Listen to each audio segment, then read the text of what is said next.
All right, check it out. This is the build we're going to be using during our attempts at the Osquio fight. I've already tried it twice. Sorry, I tried it 5 times. First time I lost in the second round. First time I lost right away. Second time I lost in the second one. Third try, I got to the very end and I lost to the last block that kills your whole team. You only have one chance at it. Then I did a fourth try and the same damn thing happened. So I have my build anyway. I want to show you my build. Like, it's working awesome. So I just didn't finish the last gradient parry yet. But let's start with Mayel. She's got Medalum, so you probably used this before. This is a Virtuoso's burn build. So we try to stay in Virtuoso and then do burn attacks. And these are the skills we're using. It's very simple gameplay for Mayel. She is going to spend every other turn pretty much doing Paralyze or Burning Canvas. So we first get into Virtuoso stance. You start the battle in Virtuoso stance, so you can do Paralyze right away if you have enough ability points, or you do a Rain of Fire and then you build up ability points or whatever. The way you get into Virtuoso stance is with this skill, Virtuoso Strike. Only one gradient charge. She's going to be the only gradient charge user. She's going to use Virtuoso Strike like every other turn or so to get back into Virtuoso stance, and then she's going to use Paralyze. Unless the enemy already has burn on them, then you can use Burning Canvas. So this usually has been doing like 85 burn. Sometimes by the time it's her next turn, it's gone, but if it's still there, I use Burning Canvas. Also, always go into Virtuoso stance first.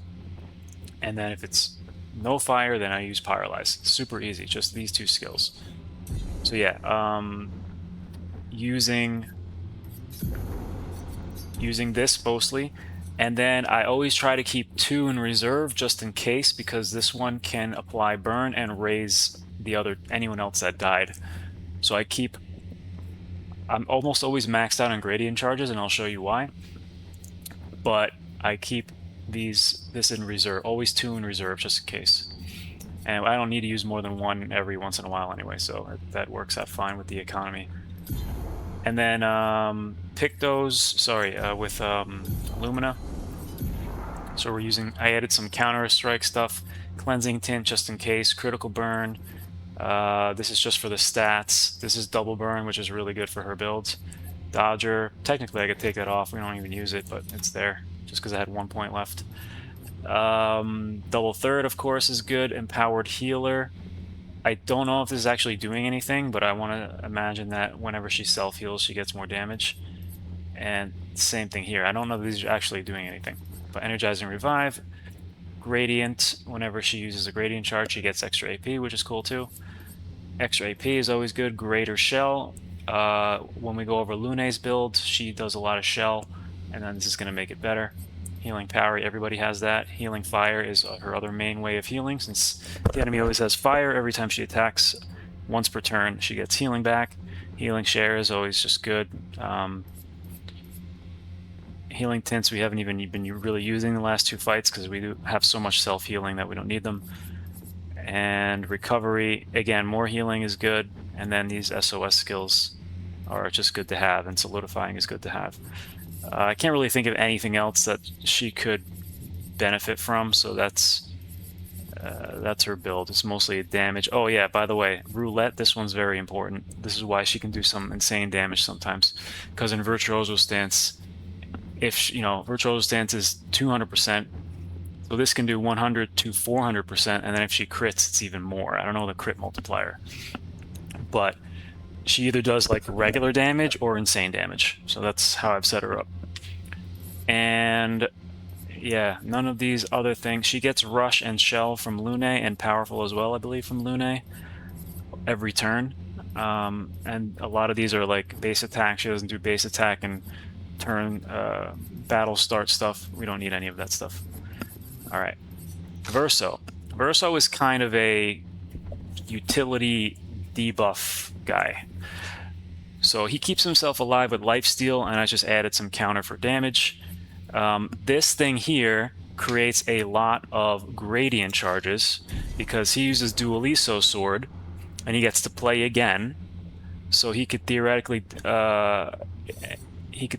do 4 attacks a turn because he has this skill here. So each time he attacks a base attack, it hits twice, and he can do that twice.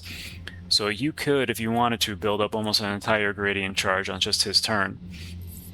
But I always do his first turn is always a base attack because it does a bunch of debuffs, right? And it gives him powerful. It gives powerless to the enemy. It gives defenseless to the enemy, and then he's got slowing attack, which adds slow to the enemy, and he's got staggering attack, which also does break damage. So he's pretty much just debuffing every turn. He's also got I gave him marking shot, and I gave him enfeebling mark. So if I see that the enemy's turn is going to be next right after Verso, I'll do base attack, do those debuffs, and then I'll do enfeebling mark, so that while the guy's attacking, he does 30% less damage. And then the rest is the same. Greater Shell. I could probably give him Longer Shell instead if I would have, for example, get rid of Augmented Counter, and I could probably get rid of SOS Shell and just do Longer Shell, right? But yeah, Greater Shell. Lune gives Shell almost every turn. I'll explain how that works. Second Chance, everybody has Second Chance, just in case. Solidifying, everybody has that. And yeah, that's pretty much him. He's just gonna, every round, every turn, gets 2 turns. First turn, always base attack. He heals himself, he debuffs the enemy, he keeps himself powerful. And then next turn is either, I usually the second turn use either Burden, if the other ladies have the Barba Papa from the second phase, or I use Marking Shot, like I said, to debuff. And I have these, I have Perfect Recovery just in case, and Leadership if I want to just do something different. But I never have AP issues because I'm parrying pretty well. Yeah, so that's Verso. Pretty straightforward, I guess. And then Lune has basically 3 skills we're using: Typhoon, Elemental Trick, and Elemental Genesis.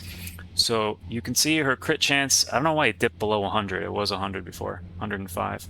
But critical chance, 99%. Elemental Trick always generates, because it always crits, it generates Ice, Fire, Lightning, and Earth. And the Elemental Genesis is just an awesome spell for damage. So she'll, generally she's rotating between Typhoon, Elemental Trick, and Elemental Genesis. I set up Typhoon for our heals, mostly for our buffs, okay? So this spell is awesome. The ice damage is whatever, who cares? But what's important is that it's a healing skill, and it goes either 3 turns or 5 turns. So you cast it once, and then you get like 3 turns of heals and buffs. Why do you get buffs? Because of the Lumina she's got, right? She's got Accelerating Heal, so that applies Rush when she heals. She's got Energizing Heal, that gives ability points. She's got Protecting Heal, that gives Shell. And then Greater Shell. And then I thought she gave Powerful as well. I'm not sure, but I feel like they often have Powerful in these fights. So she has Greater Shell and also Longer Shell.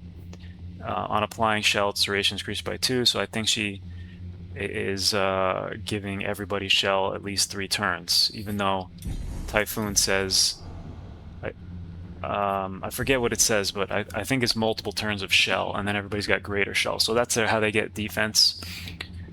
And Elemental Genesis and Elemental Trick are just strong. So she's got the Kralim. This one is good because of level 20 skill, right? +1 AP when stains are consumed. So that means Elemental Genesis is free. Because Elemental Genesis, as OP as it is only 4 AP. But then it uses all of the stains, and then this thing makes the entire cast free. So she always has plenty of AP. Every turn can either do any of these skills with no issue. I've never run into a situation where I didn't have enough AP. Then again, I'm parrying a lot. And these, yeah, mostly these are for the stats, but I think powerful on Shell, yeah, that's why everybody has powerful, because whenever she applies Shell, she also applies powerful. So Typhoon is giving them Rush, Greater Shell, and powerful, and ability points every single turn, which is just insane. And then it says using a healing skill gets 50% more damage. So every time Typhoon launches, she does more damage. And then this one gives even more damage to the Elemental Genesis spell because there's 8 hits in it. So it's pretty sick. It's a pretty sick setup. Anyway, it's working great. I literally beat the boss twice already, but I just lost at the very end because there's one final gradient attack, which if you miss, you just die and it's game over. You don't even have the chance for the other 2 expeditioners to come in and try again. It's a bit bullshit, but whatever. I guess we gotta keep doing this long-ass fight until I can finally get that gradient parry at the end. It's kind of stupid. But otherwise, it's a really fun fight. So anyway, I hope this really helped, and check it out. Try it out. See how it goes. See ya.